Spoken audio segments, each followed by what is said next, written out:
Katibu mkuu wa ODM Edwin Sifuna amesema wanaotaka kinara wa Azimio Raila Odinga akamatwe wamekwama kujua ni nani anafaa kutekeleza hilo. Seneta huyo wa Nairobi alifichua hayo alipokuwa akizungumza kwenye mahojiano na wanahabari siku ya Jumatano.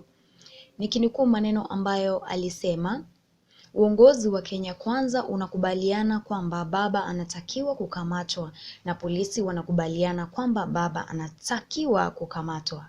Wasaidizi wanakubaliana kwamba baba anatakiwa kukamatwa. Hata hivyo, pale walipokwama ni mtu atakayefanya ukamataji. Alisema wale wanaotaka kukamatwa kwa Raila wanapaswa kuketi na kukubaliana ni nani atafanya hivyo. Kiongozi wa NARC Kenya Martha Karua Jumatatu alisema jaribio lolote la kumkamata Raila litakuwa janga kwa nchi. Nikinukuu maneno ambayo Martha Karua alisema, nataka uelewe kuwa wanataka kumkamata baba, wakimwekea mkono wanaweka mkono Kenya.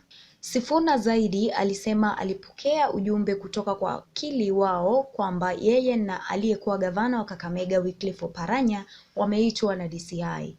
Alihoji kwa nini wanachama wadogo wa muungano tunaitwa. Sifuna alisema ikiwa serikali ina tatizo na Raila, wanapaswa kuhama ili kumkamata na wala sio kuwatisha wanachama wa Azimio. Alisema yeye ni raia anayetii sheria na ataheshimu wito wa DCI kama alivyoombwa. Elizabeth Josephat, Amaiya TV.